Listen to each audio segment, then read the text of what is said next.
교과서를 보면서 신경계와 호르몬 이 단원에 대해서 한번 살펴보도록 하겠습니다.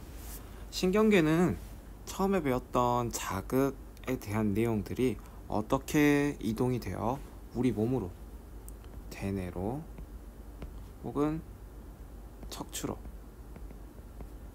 이동되는 형태, 그리고 우리에 따른 반응까지 살펴보는 시간을 갖도록 할 거예요. 첫 번째 시간은 자극을 전달하는 신경계부터 시작하도록 하겠습니다. 자극을 전달하는 신경계는 이러한 자극, 우리가 지금 배웠던 5가지 감각에서 온 자극이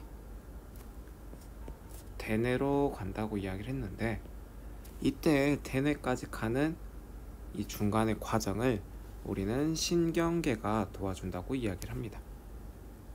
이 단원을 배우면 신경계 및 뉴런의 구조와 기능을 알고 뉴런이란 걸 한번 우리는 살펴보도록 할 겁니다. 여기 나와 있듯이 지금 이 친구가 하나의 뉴런이 되겠습니다. 그럼 이 뉴런들이 모여서 어떻게 되는지를 한번 볼게요. 첫 번째, 신경계는 어떻게 이루어져 있을까라고 이야기를 합니다. 야구할 때 투수가 공을 던지게 되면 우리는 공을 보고, 첫 번째, 두 번째, 방망이를 휘둘러서 공을 친다고 이야기를 해요. 그러면 우리는 보았기 때문에 시각적인 자극을 본 거죠.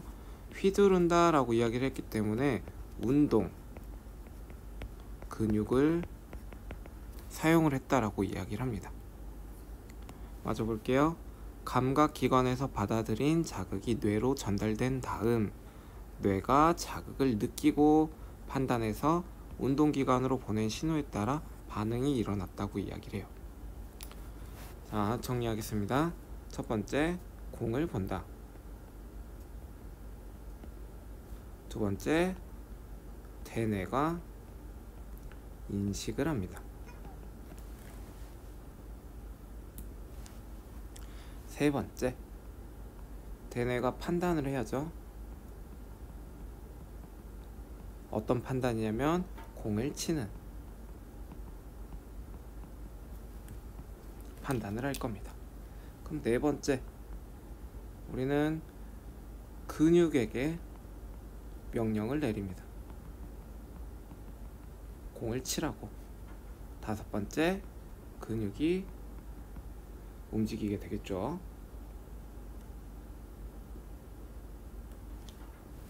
자, 그리고 나서 우리는 이렇게 전달하고 판단하여 반응하도록 신호를 보내는 일은 신경계가 담당한다라고 이야기를 합니다. 이때 신경계는 중추신경계와 말초신경계로 구분이 되었다고 하는데, 뇌와 척수로 이루어져 있으며 자극을 느끼고 판단하는 적절한 신호를 보내는 기능을 한다고 이야기를 해요.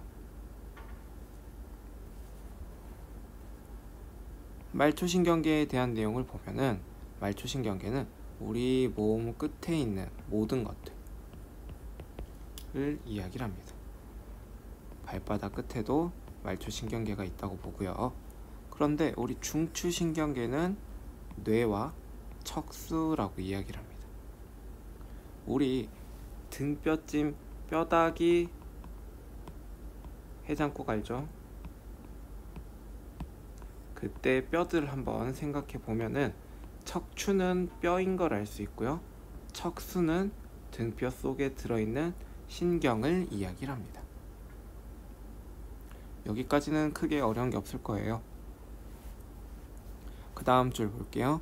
운동신경은 근육과 같은 반응기관을 중추신경계와 연결하며 중추신경계에서 보낸 신호를 반응기관으로 전달한다고 이야기를 합니다. 운동신경이라고 하는 거는 우리가 말했던 것처럼 근육, 팔 근육이라고 생각을 하면 되고요. 근육과 같은 반응기관을 중추신경계와 연결하고 중추신경계에서 보낸 신호를 반응기관으로 전달한다고 합니다. 말이 조금 어렵지만 하나하나 조금 천천히 보도록 할게요. 두 번째, 페이지를 넘어가게 되면 우리는 중추신경계는 구조에 따라 어떤 기능을 할까라고 이야기를 합니다. 중추신경계는 단순히 뇌와 척수로 이루어져 있는데 이때 뇌에 대해서 살펴보도록 할 거예요. 자, 첫 번째 대뇌부터 볼게요. 대뇌는 우리 뇌의 가장 많은 부분을 가지고 있습니다. 이 대뇌에서는 모든 판단과 연합기관 등을 다 이야기를 하는데 감각기관에서 받아들인 자극을 느끼고 판단해서 적절한 신호를 보낸다고 이야기를 합니다. 그러니까 대뇌에서는 판단, 신호를, 명령을 내린다고 이야기를 하죠. 또한 기억, 추리, 감정 등 다양한 정신활동을 담당한다고 합니다. 두 번째, 우리 중간뇌를 보도록 할게요. 여기 있는 이 중간뇌는 눈의 움직임, 우리 동공과 홍채의 변화를 조절해 주는 걸 중간뇌가 맡고 있습니다. 그 다음 꺼볼까요? 간뇌. 간뇌라고 하는 이 조그마한 부분은 체온을 비롯한 몸속의 상태를 일정하게 유지를 해준다고 해요. 우리가 추우면 따뜻하게 해줘야 되고요. 배가 고프면 혹은 기운이 없거나 에너지가 없으면 몸에 있는 열을 태워가지고 에너지를 만드는 역할을 한다고 합니다. 그 다음 우리는 소뇌 보도록 할게요. 소뇌는 근육 운동을 조절하여 몸의 균형을 유지하고 여기 뒤쪽에 위치한 이 소뇌는 균형을 유지한다고 합니다. 그리고 연수는 심장 박동과 호흡 운동 등 생명 유지 활동을 조절한다고 이야기해요.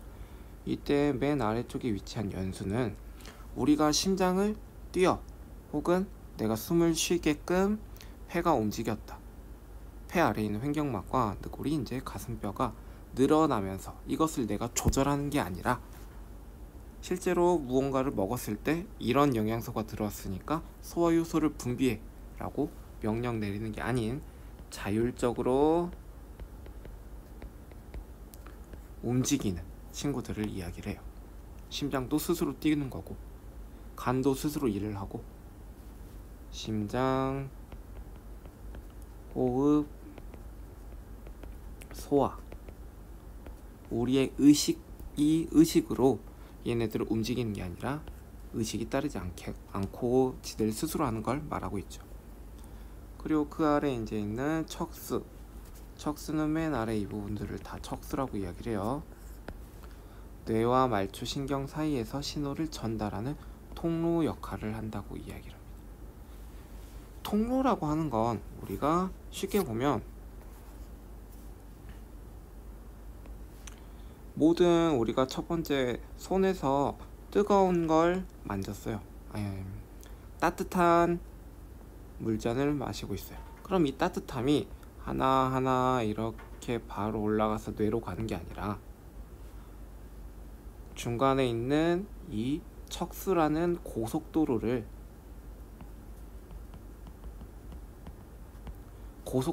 이용을 하는 거예요.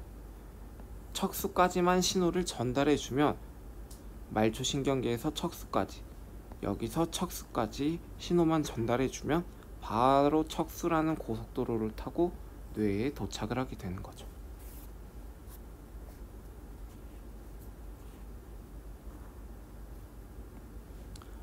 자신의 의지와 관계없이 일어나는 반응을 조절하는 친구를 이야기를 합니다.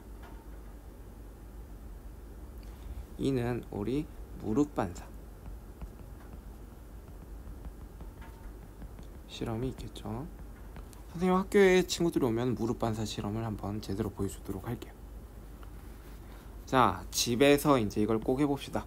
중추신경계 모형 만들기 295, 97쪽을 보게 되면 모형을 자르고 번호가 같은 부분끼리 붙여서 뇌 모형을 만든다고 합니다.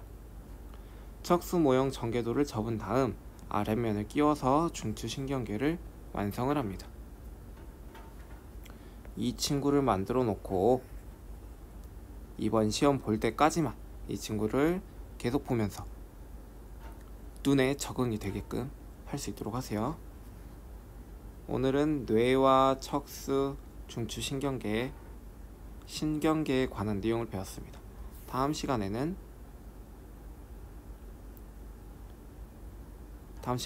신경계 이후에 있는 뉴런부터 시작을 하도록 할게요.